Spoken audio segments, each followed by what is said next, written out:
Your salvation is here, everyone. It's Deep Dive Zone, a Sonic review series for fans of all shapes and sizes. I'm your host, Devin, joined as always by my co-hosts, Lauren and Bruce, and today we are finally finishing the Sonic X review coverage. Oh my god, it's about time. Yeah. You know what? I'll leave it for the conclusion. We're gonna jump right in here, because last time we left off with the beginning of the end. The final battle started, and, I don't know, some guys turned into dragons, Sonic got eaten, and then put in water. Yeah, it was interesting. Yep. Yeah, it's a bit of a way to keep us interested. Yeah, but we are starting off here with episode 76, Battle! Dark Oak, or The Light in the Darkness. The heroes are faced with a desperate situation as Dark Oak's forestation ritual progresses. Sonic is pulled into planet Aquarius, and the only hope may be firing the Master Emerald's energy through the Sonic driver. Don't see the Master Emerald used as a weapon very often. Not unless it's Eggman doing it, because the Sonic 3 mech has that. We don't see the heroes using it as a weapon. Yeah, well, I mean, you only really use it if the Chaos Emeralds aren't accessible. Right. Basically. Yeah. Well, I've always kind of wanted to see, Knuckles himself tap into the Master Emerald power. I know we had Gruckles for a long time in the comics, but that shouldn't... I was half expecting to see Gruckles for some reason. That shouldn't tarnish the idea of a Master Emerald powered Knuckles. No, it shouldn't. It shouldn't. It just has. If he ever gets his own game like Shadow Generations, maybe they'll do that for the finale. That'd be cool. Also, the Typhoon crashed last time. Tails and Cosmo are totally fine, by the way. It had no effect. Of course. We're all kind of flabbergasted at what to do, because we can't fight these dragon heads very well. It's like we can barely dodge it. Dark Oak takes a swing at the Typhoon, but Eggman actually pulls it out of the way with his ship. That was funny. I enjoyed that. Yeah, also, I thought this thing got blown up. I guess it's a different ship. It's Eggman. He's got copies of the same ship. We've already established this. Definitely. Fair enough. The egg carrier. Yep, okay, more insurance fraud. Yeah, sure. There is a bit in here where Cosmo is like... It's not so much that she calls out Dark Oak, but she's like, it seems like he's more angry at Earthia for nuking him than he is at the universe for being not trees. That is an interesting observation. Which is it's an interesting thing to point out, because that seems almost like a critique the audience should be making, because, how does this plan connect to being angry about your ambiguous relationship with the queen of your homeworld betraying you? Because the tree thing doesn't really connect, other than they hurt me so bad I don't want there to be life anymore, I guess. I pointed that out last time, that it was quite a jump from the given backstory to here, apparently. Well, this is what I was saying last week, is that if you really twist it, I don't know how much being turned into a tree like those rebel guys were, if that does more to you than just kill you. If you become the tree, and it's like that is you, but it's like a state of... serenity almost, your individuality is destroyed. That was why I was saying this is sort of the anime villain plot du jour, is because if you take it that way, then it's very much, human instrumentality, or infinite Tsukuyomi, or the countrywide Philosopher's Stone, where it's not just killing everybody so much as removing what makes them who they are, because people having autonomy is what allows them to do evil. But they don't say that. So maybe it's really just basically killing everybody. I'm thinking it's more just killing everyone. At that point, he may have just... he may as well have just stolen her nukes. I don't know. Fair. But, yes. So we need to destroy Aquarius and the Metarex. So we need a ton of power for that. And poor Knuckles. Because he's like, well, we could use the Master Emerald. We've been doing that with some stuff. And they just don't tell him that this might completely destroy it until everybody else is already like, yeah, let's do that. Yeah, they all agree to it and then tell him, oh yeah, this could destroy the Master Emerald, Nux. I mean, it's not like it hasn't been destroyed before. No, but this seems to be a different kind of destroyed. I mean, there's shattering it, and then there's sort of, disintegrating it. Yeah, this time it ends up basically just falling apart. Yeah. But they do make it clear that it'll probably reform. Well, that's one of the interesting notes is that Eggman also says, I'll use my ship to power it, but Chris, right. You got here via the Master Emerald, citation needed. But if it gets destroyed in this battle, what if that means you can't go home? Why does he care? Why is he telling this to Chris? Eggman in this show is weird. He has a conscience to some extent. How much he exercises it seems to be based on whether the current situation makes him feel anything. Right. The only way I can possibly understand it is that if he's forced to not be a maniac and be doing his normal thing, if he's really beaten down or he has an ally with his, Sonic and whatever, then occasionally he might sort of revert to a more reasonable version of himself. Yeah, he seems to think more logically when he's forced to work with Sonic. Yeah. But, Chris deliberates on all that. But ultimately, obviously, he's like, well, I'm going to do what's right for my friends and the universe. You're not going to have necessarily anything to go back to if you die here. So. Right. I mean, honestly, Chris shouldn't really care about being stuck here anyway. I get to spend more time with Sonic, yeah. That's what I was going to say. He Exactly. gets to spend more time with Sonic. I mean, why would we haven't had so much of that recently, and you know what? Not really. I'm not sad to see it go. Yeah. It might partially be because he's been with Sonic this whole season, so there would be no reason why. There's no reason for him to bitch about it. No, we get a repeat of episode fucking 51 or whatever. Oh, Chris deliberately launches the Master Emerald into space so that wait, no, that doesn't make any sense. Anyway, this doesn't matter. Eggman actually invites him to stay with him after the whole affair is over, and is like, the problem is not to tell the heroes about any of this. Because obviously they'd never agreed if they knew. Yeah. So, I don't know, maybe it's just human and human solidarity, but that doesn't really seem consistent with how he acted during the Earth portion of the show. Yeah, not at all. Maybe he just needed time to miss humans, I don't know. Or maybe there are humans on Sonic World. There can't be, right? They treat them like they're unfamiliar. It's just weird that there was also humans in space. We already went over that, though. So, everyone is just fighting the Metarex dragons while this is going on. SBO uses Shuriken. Vector breathes fire? What? Where did this come from? Okay, so Vector can do this in Heroes. His level 2, combo attack does it.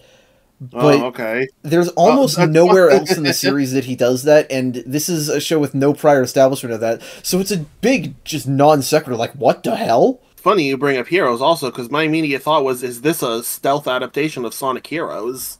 I mean, not or really, this ending. Other than everybody is fighting. There's no Omega, so it's not good. Fair. Right. But, I mean, it's cool to see all the characters fighting, but, I kind of don't care anymore. This morning, my family and I went to see the latest My Hero Academia movie. Mm-hmm. And I don't need Sonic X to have the level of animation that a movie by Studio Bones produced. No, but a big group battle with some nice Sakuga, that would have been a good thing to add here at the very end of the show. Yeah, a big group fight scene should look nice. Yeah. Although, in fairness, you probably need an army to fight against. Now there's it's basically just the dragon heads at this point. Yeah. Okay, I mean, you can make any fight against any pair of combatants look cool. It doesn't even have to be a proper fight. That's fair. Anywho, the Master Emerald starts charging and cracking. The cannon takes aim, blasts through the beast, no sonic ammunition required. We'll see how much this actually affects anything. It sure looks like Bayleaf and Narcissus' heads get blown off, though. It's not really a big deal. Yeah, not that big of a deal. Speaking of Sonic ammo, Sonic himself is tripping balls inside the planet. Yeah, what's going on here exactly? I'm not really sure. Can they breathe underwater right now? I don't... Hey, yeah, that's another good question. I think he's, not instantly deaded because, if he'd stay there too long, he would be, absorbed. That's what I infer anyway. Well, and maybe this isn't just water, I don't know. Aquarius, despite its name, is actually the sign of air. Pisces is the sign for water. Huh. Maybe this is oxidated liquid. It's LCL. Maybe. Dark Oak also talks to Sonic, taunting him here, but there's a bit here that kind of clears up a little more his rationale, I think, because he's talking about, like, when the universe is covered with unmoving plants, then there will be no more conflict. So he's just trying to eliminate all war by replacing everything with plants. But, dude, nobody told him, I guess, that plants still compete with each other for survival. That's true. I guess it depends on exactly... Because if we say it's plants, then yes. If it's all that same tree like it was on that moon with Shadow and Rouge, then... I just had to make a jab at this dude. No, he's absolutely. obviously insane. I'm punching down, but... Anyone who's like, oh, war exists, we have to return to nature, doesn't know what the fuck nature is about. And that's, again, that's part of the reason that it makes a little bit more sense to me if you compare it to a loss of individuality and as long as humans have free will, we'll be able to hurt each other. All that third impact bullshit. But, again, they don't say that, so that's me headcanoning. Anyway, we get more Sonic Adventure 1 and 2 music when he asks why Sonic would ever want a world that can change and be destroyed. I wonder what Mr. Freedom and Chaos thinks about that philosophy. And the funny thing is, Sonic doesn't actually have anything that crazy to rebut with. He just kind of calls Dark Oak a dipshit with no friends. Yeah, I mean, you don't try to actually refute this guy. No. It's not going to work. Yeah. Yeah, I could ratio Dark Oak on Twitter. What are you talking about? But yes, he falters a little bit due to the Master Emerald's attack neutralizing the Chaos Emeralds. So he can no longer control the planet eggs inside him, I guess? Yeah. I guess we've been using emeralds or fake emeralds to do something with that the whole show, so whatever. Sure, yeah. Amy jumps into the water to grab Sonic. Or rather, she flies down to jump in and grab Sonic, but her ship explodes, so Sonic has to grab her instead. Just as planned. It's funny that, we have, Amy's gonna save Sonic for once, and then they have to turn around and have Sonic save Amy. Whatever, I expect it from this show. What I don't expect is what happens next, which is the two of them fly out with friendship power? I don't know. I'll tell you what it is. They're in the water, they're sinking deeper. I think what it is that the planet egg of Sonic World specifically is what saves them and puts a bubble. They do say them. Something about their planet egg. I guess that makes sense. Huh. That's still really dumb. Well, also neither of them are holding it. Where is it? Does it just become a bubble? Sure. The soul of our planet is the shield monitors. Anyway, we're not quite done. Dark Oak gets absorbed into Aquarius and keeps draining chaos energy. And yeah, we basically bought the heroes 7 long harrowing seconds of heroism for the cost of the entire Master Emerald. Fine. It's okay, though. Aquarius turns into a seed. Wow. Yeah. And that's our cliffhanger. Seed, and I guess Cosmo's gem glowing again. Yeah, it's kind of a weird cliffhanger. It's like, the planet turned into a seed. You think about it, and okay, that's probably bad, but it doesn't seem immediately threatening. Yeah, kinda. It's like being threatened by an egg. True. Which, I guess this is Sonic, so that's a loaded phrase, but you know what I mean. But usually, Eggman's not super menacing when his machine just shows up. He has to go extra over the top to really be menacing. Yeah, Eggman usually isn't the villain to want to destroy the universe. I guess it's not the egg factor that makes him threatening. Yeah. Yeah. But yeah, this is really just we had to stop the episode here because we ran out of time kind of ending. Pretty much. It does feel abrupt. Well, that's why it's good to watch all of these episodes in order, or in one day, or whatever. Anyway, episode 77, For Your Sake I Can Do It, or A Fearless Friend in the dub. Despite every effort by Team Sonic, Dark Oak still moves forward with his plans. The fate of the entire universe rests solely on the decisions of one boy and one girl. And, hey, it's the SA1 Game Over music for some reason. I guess it's just ethereal sounding? Sure. Sure. But yes, flashback time to that ship that Cosmo lived on. She was born as the last surviving seed of Greengate. Mm-hmm. And, Mother Tree basically just talks to them here, which I don't know why they didn't show us that before when it was like, can they talk? Is it really communication? No, she just talks. Well, I got the impression this was like the last time she ever talked. Oh, interesting. Maybe. Mother Tree is Earthia, by the way. That. I don't know if you guys noticed that last time. I did, yeah. I think I did, but yeah. But she says that Cosmo is destined to save the universe. How the hell do you know that? You're just some politician. How do you know that? You're a tree. Some politician? Well, I mean, I assume it's because they get that amulet, which they talked about last episode, was given to them, I think. I mean, maybe they're all wearing amulets of various kinds, but... No, but Cosmos is special. That's right. Yeah, it can teleport you once. That's right. There you go.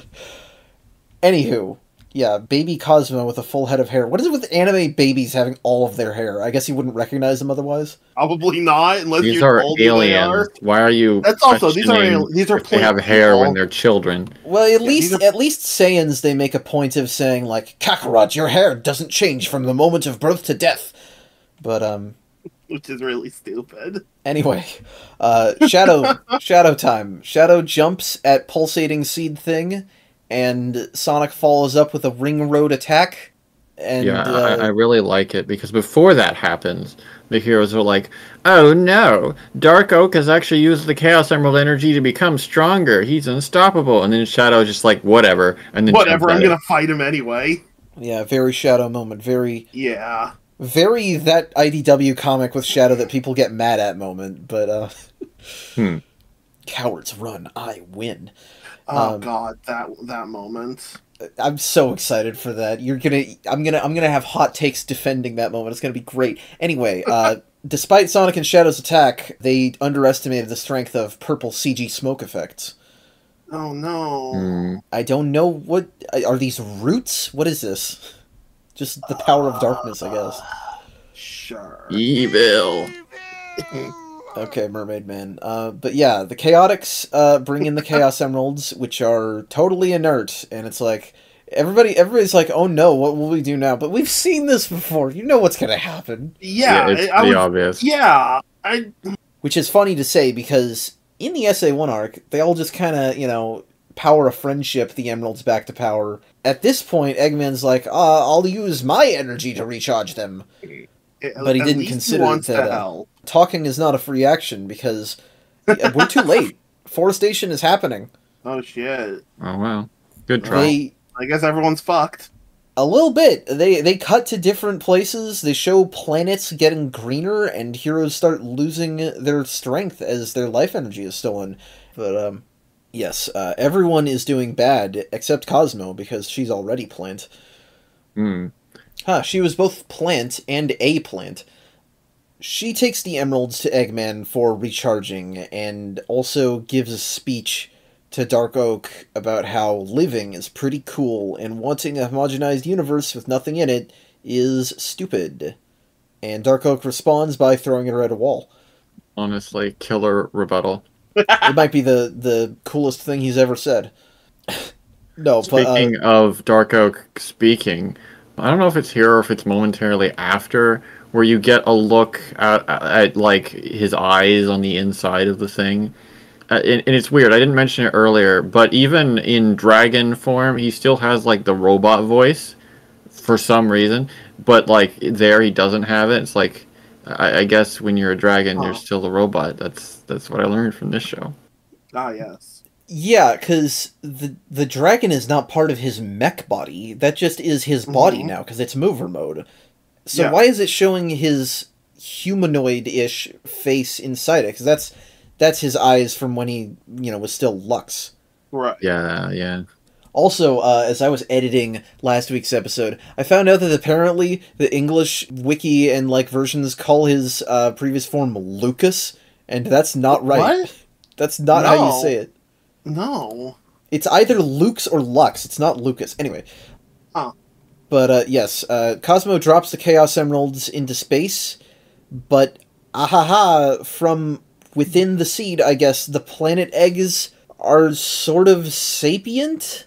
Oh, it's the soul power that I stole. It's rebelling against me. Oh no. Oh no. I mean, I'm not against the idea of making the core of a planet, its life force or whatever, sentient. That's, a acceptable fantasy concept. But we've never had that up until this point, or I guess it's saving Sonic and Amy earlier. Right. Another one of those things where, if you had explored that, you could do some really interesting stuff with it. Sure. It would further contradict Sonic Unleashed, but who cares? That game didn't come out until like 3 years after this. I mean, this is also its own continuity, so that doesn't really matter. True. But, they break the effect of Forestation on the heroes, and they recharge the emeralds, because, I guess that's what they gotta do. So, well, you know what that means. Yeah. Finally. We are getting finally. Sonic and Shadow powering the heck up, flying into the seed super mode, breaking it from the inside out. And that's it. The day is saved forever. Let's just pack up and go home. God, I wish. No. The seed bursts open, and Aquarius is just a black ball? Black moon? It's just dead. Yeah, it kind of reminds me of like a black star. Yes, it's a black ball, much like Dark Oak's personality. Instead of continuing with Forestation, instead he's just like, I'm gonna compress all the planet eggs into a bomb and kill everybody. A big bomb. Good job sticking to your moral high ground.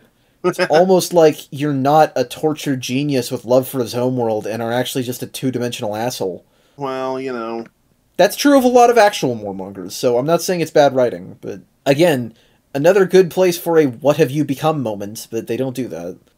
I do like this moment where Shadow is like, I gotta take my limiter rings off so we can fight this, and Sonic's like, hold up.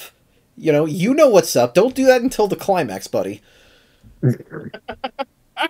And Sonic's like, in any case, we should just use the Sonic driver on the planet, which... Can we do that without Emerald? I mean, I guess we're supersonic, so you can just power use it yourself. The superpower or something. I don't know.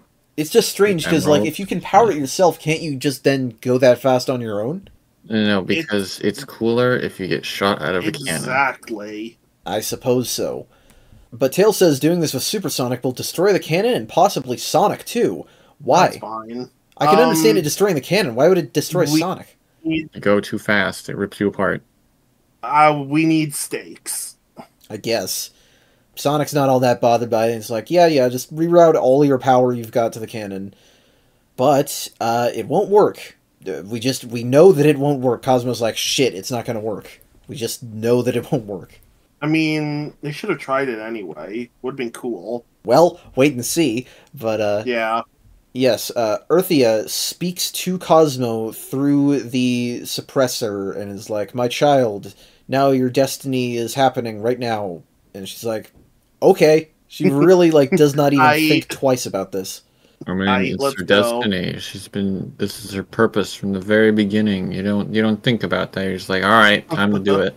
Yeah, she gives a quick goodbye to Cream, removes the gem, gets a new haircut. It looks like she gets a little older. She does get taller, I think. She doesn't evolve from Curlia, but... It's a split evolution, I guess. Yes. She's becoming a Gallade. I'm just going to say it's a regional variant. Yes. From Mobius or whatever? I don't know. It's a Mobian carnivore. I never noticed that their horns were actually like flowers. That's a neat yeah. Yeah, the hair buns are literal buds. That's a good design thing. Actually, Cosmo is just a well-designed character in general. Yeah. But yes, this is something that I'm still a little confused about, why, evolutionarily speaking. The mover mode for a male of this species is a giant dinosaur. For a female, it is longer hair. I mean, I guess the thing was suppressing her aging, maybe, but they said that children were getting stuck in mover mode anyway, so I don't know what was going on with that. But the proper transformation, she flies into Aquarius and transforms into a tree, into a cherry blossom tree. That was why Earthia was a tree, is because that's the female mover mode. That really is, that Man, that's a bad deal for the guys. You know, they turn into a dinosaur and die. I mean, fair, I guess the girl turned into she can't transform back. It's not that different. Yeah, but she's at least, I guess, still alive. Technically, yes, but like... But it's not that much better. Well, it's just like, what is the evolutionary, like, result of this? What is it supposed to do in any other scenario? That is also a good question. She attaches herself to the planet, and she's like, yes, now that I've done this, you can attack Dark Oak. How? I'm not certain. I guess she's leeching power. She's using herself as a conduit. She's a lightning rod, I guess? I don't know. Yes, basically. There's also... I hate that this made me laugh. As she's saying that, where she says, please shoot me, while, like, actually looking excited to be shot. Yes, Tails. She smiles at Tails and is like, shoot me! Please shoot Do me. it, buddy! I mean... it should not make me laugh, but I felt a little bad. See, it's because you can take it out of context and put it on Twitter as a reaction image. True. I will say... I did not expect this to be the way that Cosmo goes out. The way Cosmo's taken out of the fucking show. So you knew she died, but you didn't know that it was this? I had a feeling she would die. Yeah, it seems pretty evident, but really, you're gonna have her boyfriend kill her. That's pretty intense. Fucked. Indeed. Everyone, in fact, is very upset over this. All the girls are crying. Knuckles is coping. Eggman says there's no way to detach her without Dark Oak exploding. And Tails is like, everybody leave. I want to be alone right now. He looks more empty than sad here, if I'm honest. I mean, yeah, I can... I'm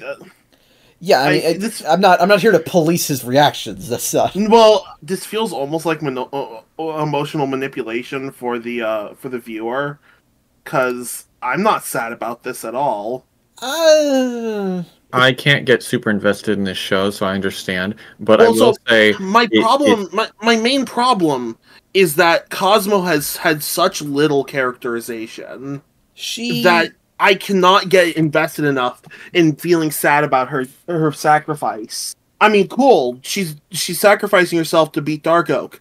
I'm not gonna get sad about it when her personality has basically been, I'm sorry. She's been mostly apologetic over the course of this, but I think that her dynamic with Tails was decently established with what we know about Tails' character. So it's mostly that I'm feeling sympathy for Tails. That is exactly what I was about to say. I can understand feeling sympathy for Tails. Cosmo is obviously not super broken up about this. It's her destiny and all that, and she seems pretty set on it.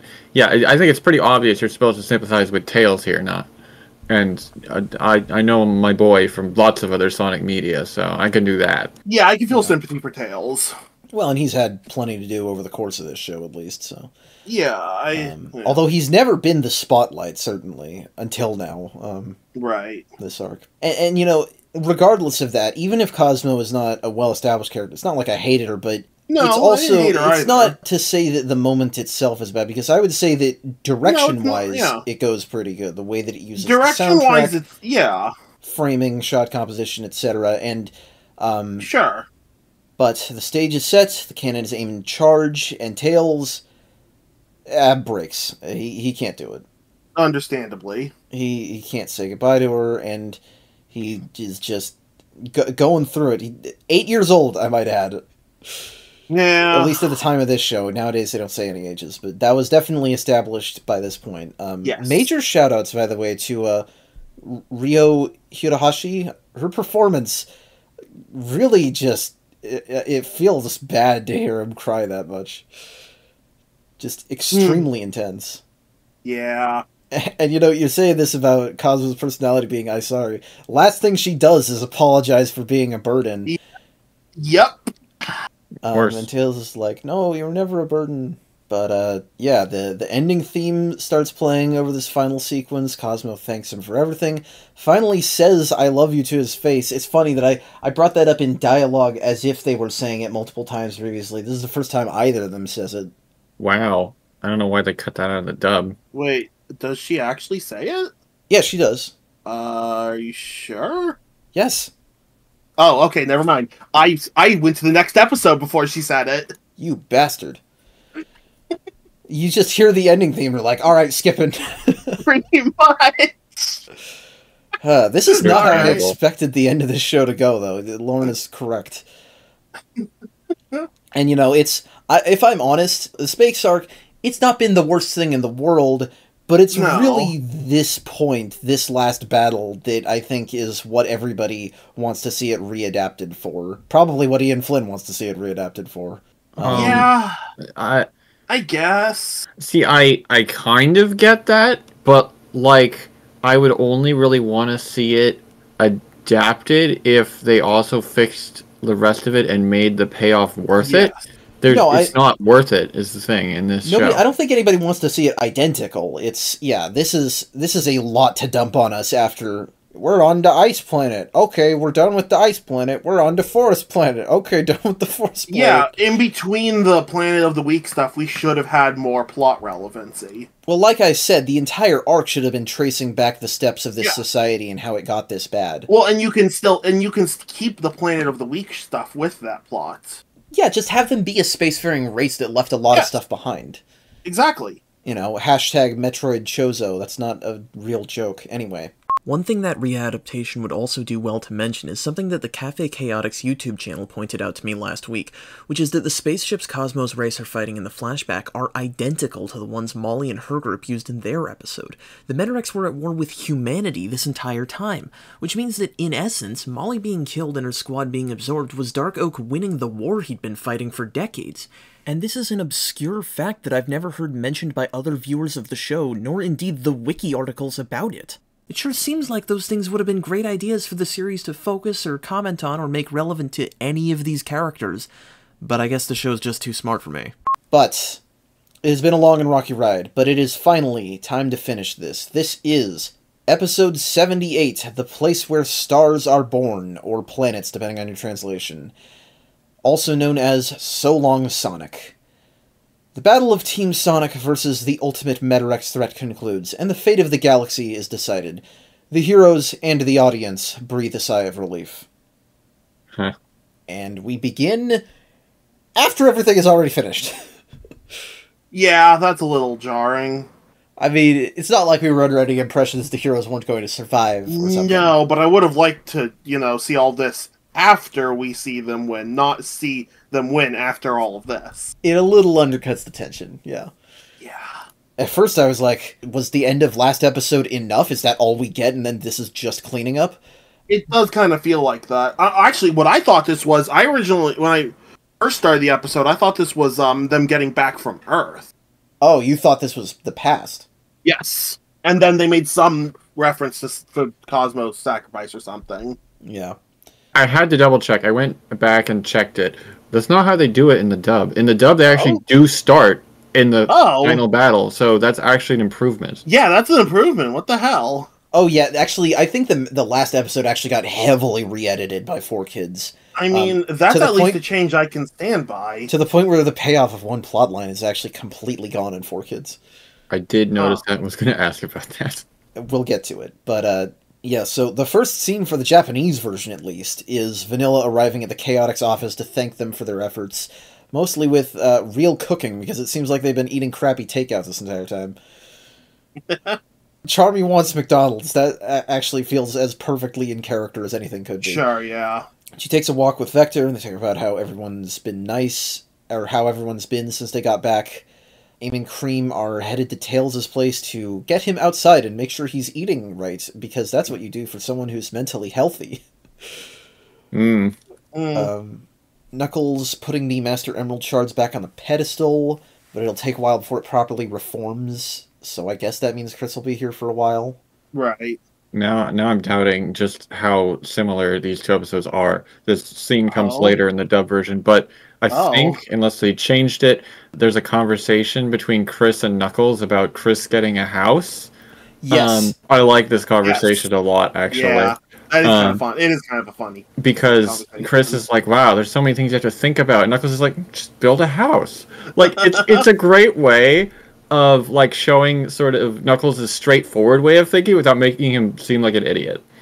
Yeah. Yeah, well, honestly, yeah. It may also portray a difference in the societies, too, which, Knuckles is an alien even to society on this planet, but there's a bit where Chris tries to explain, like, well, I don't, I have to buy land to do that. Yeah, and it's like, tried to explain land ownership. And Knuckles is like, what the fuck are you talking about? No, you don't. And he also says, like, houses are overrated. It's cool to live outside and sleep in bushes like me. And then Chris is like, no. He's, like, a little bit disgusted by it. Rouge is hanging out with Eggman and asks him, like, oh, you think Shadow survived? What? Of course, inevitably. Of course. That's them dangling a plot hook for when we do get back. And Eggman's response, they definitely didn't put this in 4Kids.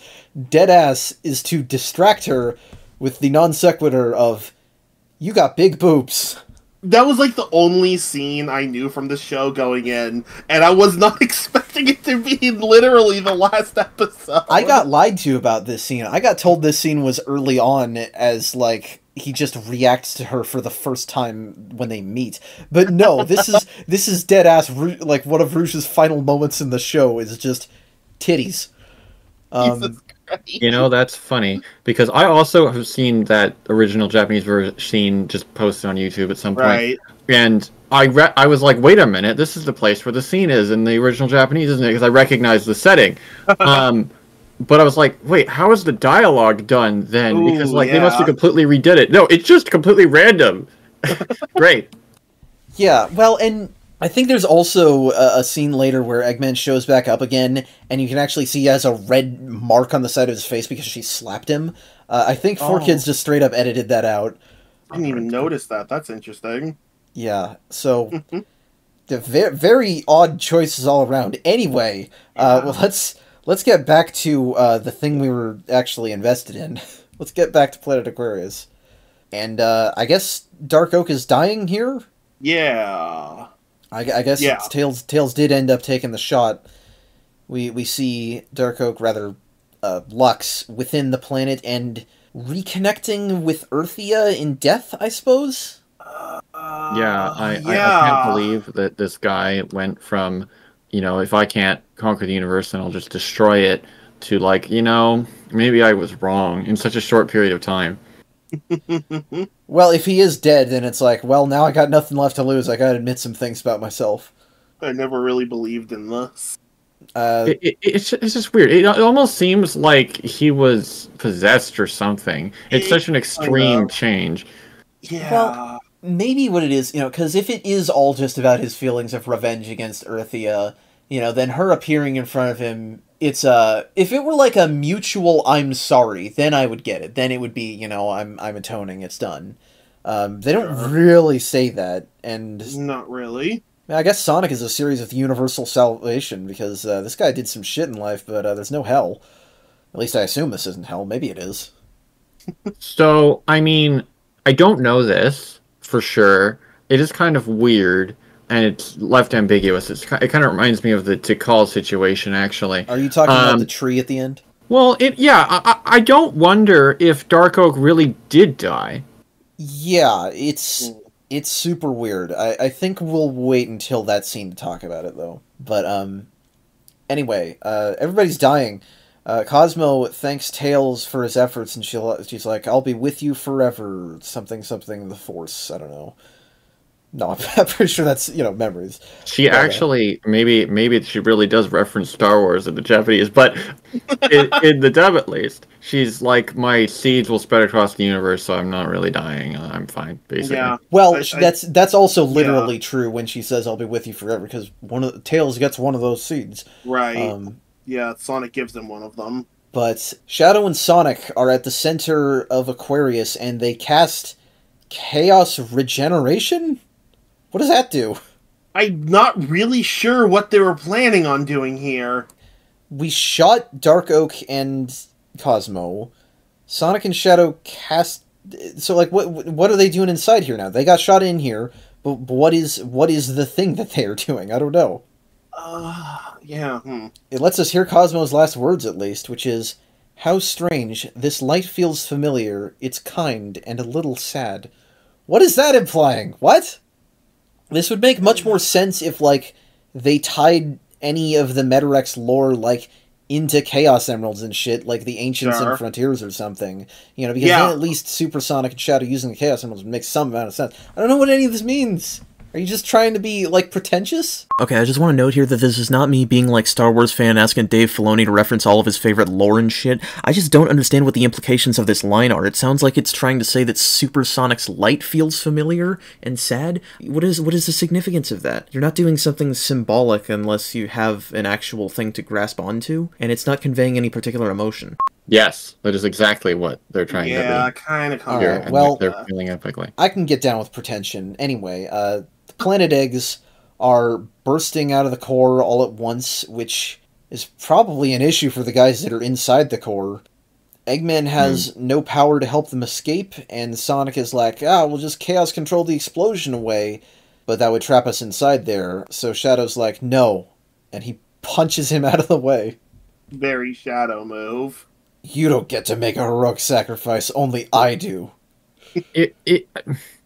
Yes, it's in keeping, but like if they've already pulled this in this show, so it's like I've already seen this before. Yeah, I hope nobody was under the impression that Shadow would actually die from this, other than the editors at 4Kids, but we'll get to that too. We have a parallel to the arc scene, obviously. Sonic hands Tails the last vestige of Aquarius, and it is a single seed. And Tails obviously breaks down at this, saying, I trusted you to save her, did you?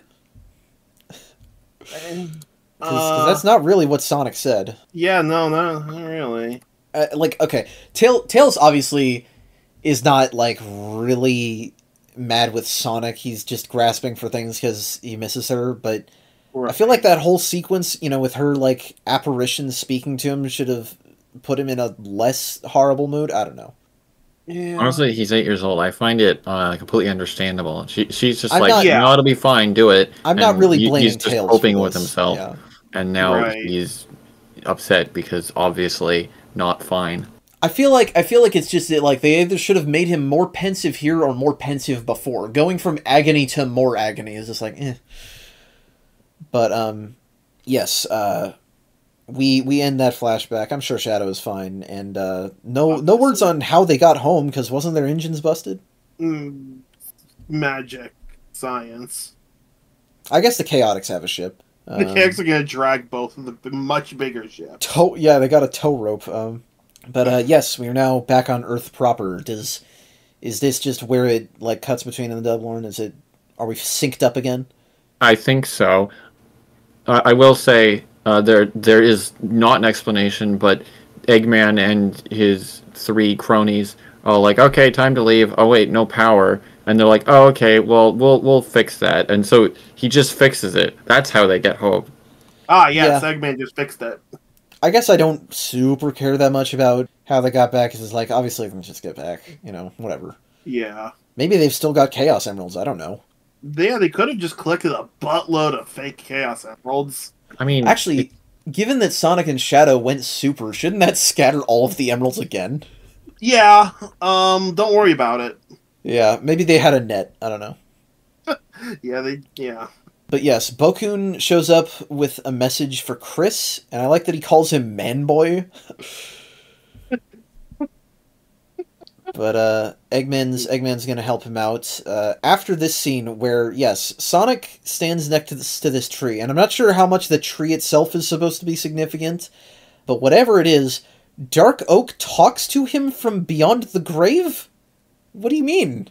Wait, Dark Oak? Yeah, really? In Japanese at least, Dark Oak seems to speak to him from beyond the grave. Well, whose voice does Sonic hear in your version, Lauren? Cosmo? Really? What? Really? I have to double check this. I'm questioning myself. Yep, it's Cosmo. What the fuck? Shit. Okay. What does she say? Okay, let me listen to it. Okay. I didn't think much of the scene, really. Let me listen now.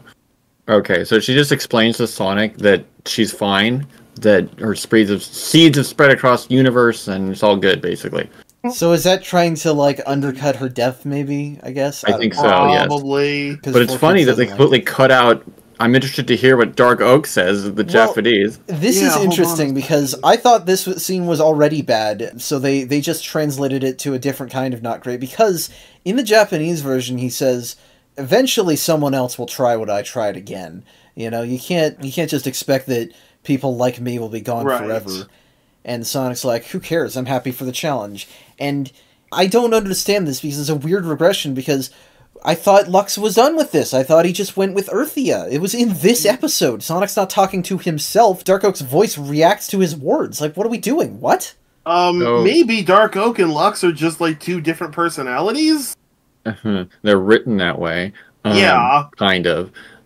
I mean, this is like kind of what I was saying earlier. It felt like Dark Oak was kind of just combined into the tree, if that's what you're asking. Is that, like, that's why they're talking, I guess? Yeah, I don't know. I guess? Confusing. I don't have an answer, so I'm gonna move on. I don't think there is an answer, honestly. Boken's message leads Chris to Eggman with a teleport pod. He thinks that he's discovered a way to send Chris home, which that's awful nice of him. Yeah. When I was watching this scene, I was like, what are they doing? Why is he doing this? Luckily, there actually is an explanation. Okay.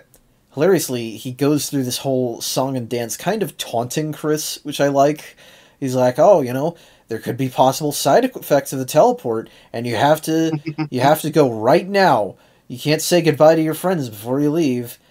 And then he kind of gets upset when Chris is, like, amicable. He's like, Chris is like, all right, cool, I'll do it. But I guess it's kind of a front so that Eggy doesn't have to get too emotional himself. Right. But honestly, I kind of like that Chris just goes. They don't have a big, long goodbye with everybody. Because we know if he tried to do a big, long goodbye, he'd just kidnap Sonic again. Okay. True. That's part of the point, though, is that your window of opportunity is very limited. So Chris decides, I'm going to act like an adult and take it. And just go. Wow. Right. So, you know what? Yeah, he's grown. Chris Thorndike gets to have a successful character arc. Yeah. I still hate the kid, but yeah. Space Arc Chris has been alright, but... Space Arc Chris has been fine. Space Arc Chris, really. But we got enough of before Space Arc Chris that, I still hate him. Again, all you gotta do is make this show have less episodes. I mean, just cut out everything before the Space Arc.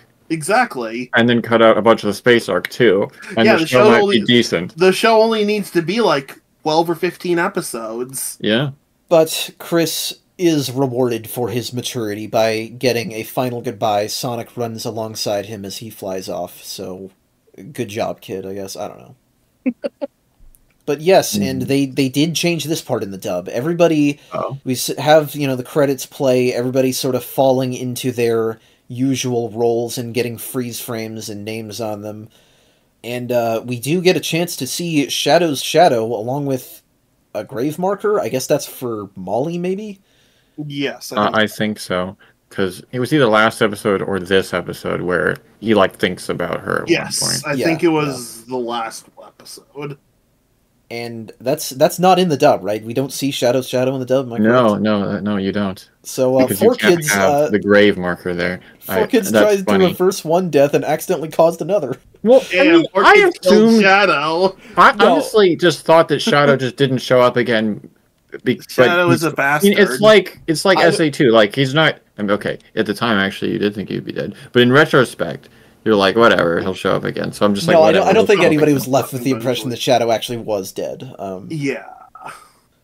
There's another bit with Eggman. I appreciate this because I'm like, why is Eggman being so nice to Chris? Okay, whatever. Maybe he actually has humanity to him in this show or whatever. I don't know. I don't know how I feel about that. But he does get to throw in a little thing at the end where he's like, Chris, now you're gone. That's one less enemy I have to face. Good shit. I don't know if that line's in the Japanese version. That might be a 4Kidsism. Interesting. But good on them for it. Also, this is definitely something that didn't make it into the dub because I never saw it as a kid and I was always confused by this. Cream the Rabbit was in Bokun's secret locket. Wait, what? Random. Yes, you get the freeze frame of Cream the Rabbit, you get a picture of her, and then you see the locket close and Rouge is still holding it. Oh my god. Yeah, I jumped through the credits, so I didn't see that. Well, and I don't blame you, because I missed this while I was taking notes, even though I was watching it. That's so really... I later signed on as like everybody was saying, oh yeah, Cream is in the locket. I was like, what the fuck do you mean? When was there a point when they revealed this? And it's because it's in a credits montage. They didn't resolve that in the show at all. Is Rouge going to keep holding this over Bokun in the future Sonic X timeline that doesn't exist? It's very weird, too, because she is shown holding the locket. You just don't see what's inside of it in the dub. So, yeah, it does kind of seem like that. Is it... I wonder why they got... Because they got rid of all the freeze frames, yeah? Right. So, is it just that they couldn't get the text off them? Is that why? I mean, maybe. Yeah, also really weird. Bokun and Cream have not interacted at all. Yeah, so why would Bokun... Is it because she's the only child comparable age to him? He's a robot. Yeah, but he's like a programmed age? Robot. Yeah, he's like a child robot. Yeah, because they do have like the scene where like Eggman's cooking from like he's his dad or something. Right. Bruce's idea that it was Ella was way better. Yeah, I was expecting Ella the entire time, and that's me too. We both intuited that. Yeah. And that's just dumb. Also, Tails planted the seed and it became this little sprout. Prepare to see people freak out every time that thing appears on a shelf or whatever for like 20 years. Huh? Oh, it shows up again? Oh, yeah. Sonic Channel artwork. Sometimes Tails Workshop in the Games of Comics has it. Sonic Chronicles, you see that sprout on the shelf. But, wait, what? Yeah. That doesn't make any sense, though. Well, I mean, Sonic X isn't canon, but it's just a potted plant, so... I mean, it's obviously not... Yeah, it doesn't mean to imply anything, it's just a nod. Sure, but that's like... I didn't expect that sort of a nod to Sonic X, it's just kind of random. Yeah. Damn, alright. It is, in fact, the most legacy that this show has outside of its own universe. Okay, that's kind of funny, actually. Well, because nowadays... you had to pick one thing. Yeah, I guess I'm out of picking anything. People were coping for a long time, because all of the modern Sonic material, it's like, you can't touch Archie stuff, you can't touch Adventures of Sonic, or Sat AM, or Underground, or Sonic the Comic, and people coped for a long time that because Sonic X was, like, Japanese and Sonic team members worked on it, maybe they can bring something back from this. And it was only, like, less than a year ago that Flynn was like, no, they told me I'm not allowed to touch any of that shit. And people got really upset. So this potted plant, this is all you ever get. I mean, hey, I guess for the people who like this show, it's something. Yes. So, what to say about this show? I'll tell you what I'll say. Archie Sonic. Our coverage of that was 30 episodes. It says 29, but we had an episode 0. Our coverage of this show was 26 episodes, so it's an entire month's worth of recordings shorter. This still feels like the longest project we've ever undertaken. Yes, 100%. It does. And part of that I think, comes from the fact that shows are just strangely, I think, the hardest thing to cover, in my opinion. I don't know. It really depends on what a given game is like.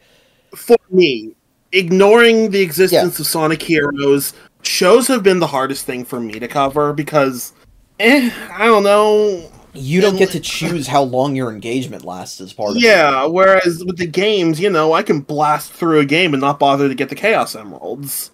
Or you can cheat. Or I can cheat. I can't cheat. Well, I did cheat watching Sonic X because I watched it at 1.2 times speed. Yeah, that's what I did with Adventures and Underground, so... I watched Adventures at double speed, which was like fucking... That kind of gave me a fucking headache. In any case, as for the show itself, this show is like... Okay, I was about to call it gold ore, because it needs to be mined for better pieces. It's maybe just silver ore. It's iron. There was always iron's at least useful. There was always something in here, maybe not every week. Most weeks, there was something that I liked, something that I would want to see more of. But the show always did something that I liked and then turned left. Yeah, it definitely had some interesting things in it. But overall, there's not a whole lot here that I feel like I really need to see come back. I think it's that at the time, there would have been a lot of value, because at the time, this was the only Sonic cartoon that would have, a plot, or it would have game accurate character designs. Certainly I don't mind that Sonic and Eggman look like themselves, Sure, I don't mind that things look right. But this is, the most that we get out of certain characters. Like, Cream barely has a presence in the games at this point. And frankly, she doesn't have much of a presence in this show either, but it's something at least. Remember, they're killing Cream the Rabbit. Yes, and, in terms of character personalities, Sonic is mostly alright. Eggman has some missteps, but it has a lot of good stuff too. Tails, I would say, is pretty good. Rouge is... She acts stupid a couple times. Shadow too. Typical Rouge, honestly. Yeah, Rouge is... Yeah, I suppose it's not totally inaccurate to the way she is in the game, so fair enough on Rouge. Amy and Knuckles got the shaft so often. They did. Most definitely. Yeah, I mean, I can't say that Amy is... on average, worse than I would expect. No, I mean, for the games at the time, they could have done better, obviously. Yeah, they could have done way better. This was a major stepping stone in dipshit Knuckles, which I guess reached its nadir with Sonic Boom. Idiot Knuckles in Sonic Boom is still endearing. Okay, Sonic Boom, it's fine, just because that's a different thing. And, right, that's a sitcom. This is shown in anime. Obviously this isn't canon to the games, but it's clearly meant to reflect the games and the creators' attitude to them at the time. Yeah. So yeah, I don't know. It's like, we've got a varied structure, jumping between episodic and connected stories, but what those stories bring out always feels like something is holding it back. Yeah. There's this feeling in this show where it wanted to go hard, and it couldn't for some reason. And so it just restrains itself. It's weird. I think this show tries too hard to really push itself to kids in a lot of cases. At least that's how I the kid factor, but it's also just that there's so many episodes where you have a plot line and you're like, oh, I see where this could go, to have it end in a big climax, and then it just kind of peters out, and it's like, it just fizzles out.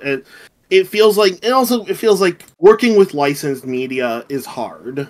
Yeah. And, especially someone who's a company as strict as SEGA was. Well, actually, were they that strict at the time?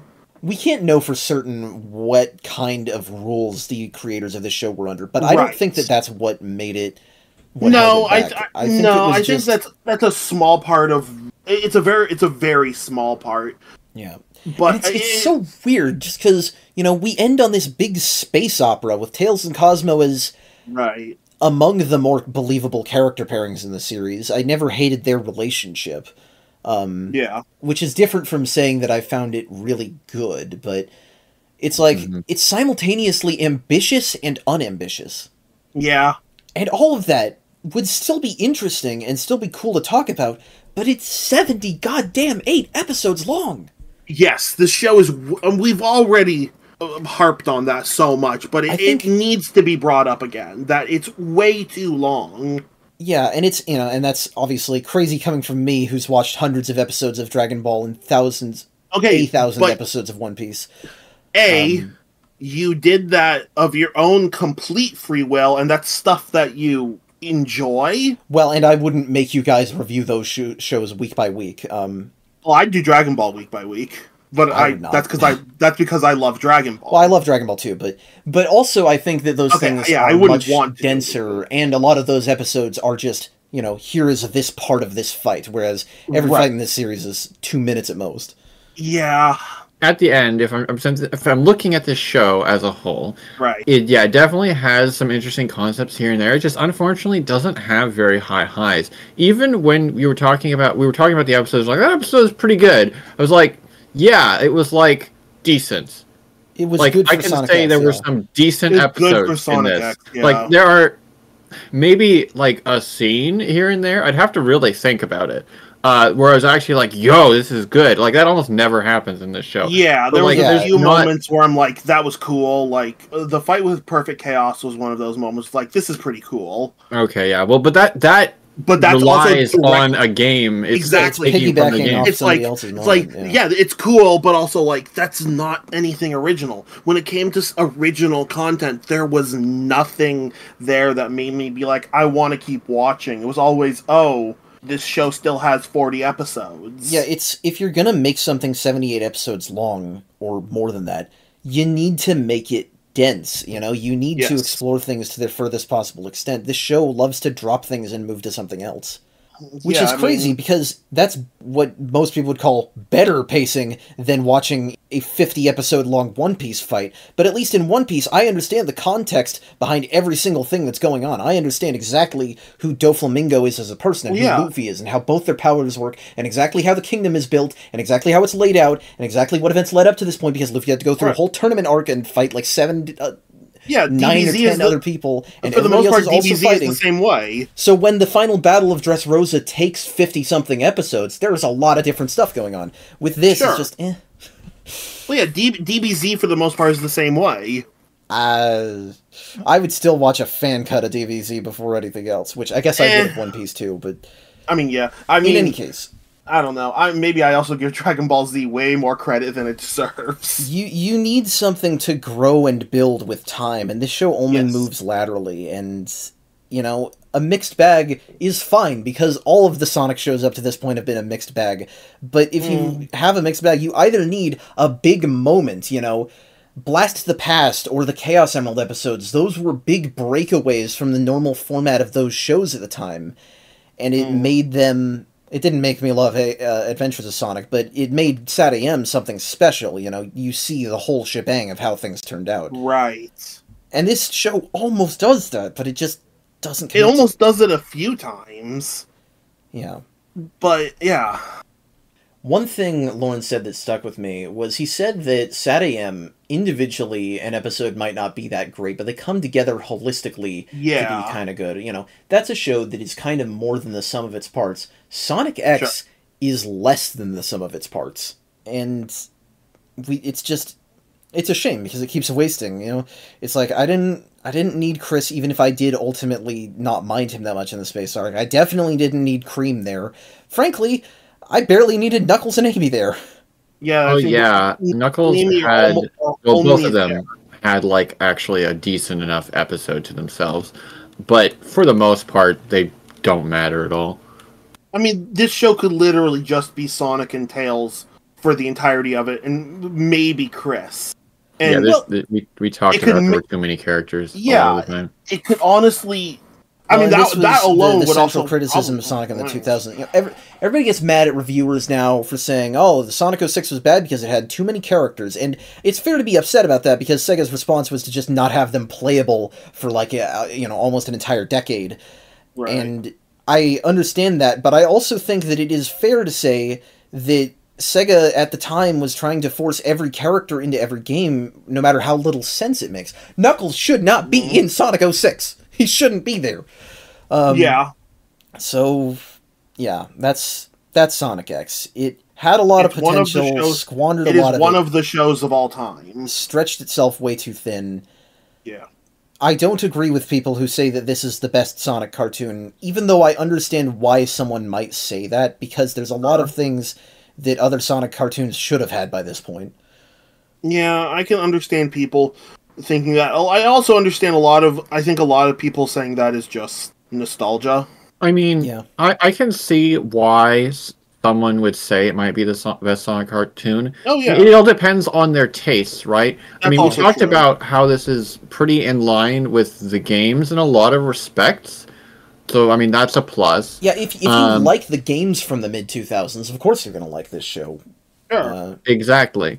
That is something this show has that none of the other shows do. So if that's what you like, there you go. Yeah, if you like that, go right ahead. And that's probably why it persists to this day, is that we've never had another Sonic cartoon that at least tried to be like the games as much as this one did, even though it took a bunch of different turns, you know. Because Sonic Boom, I guess the show is like the Sonic Boom games, but it's not. None of those are like the main series.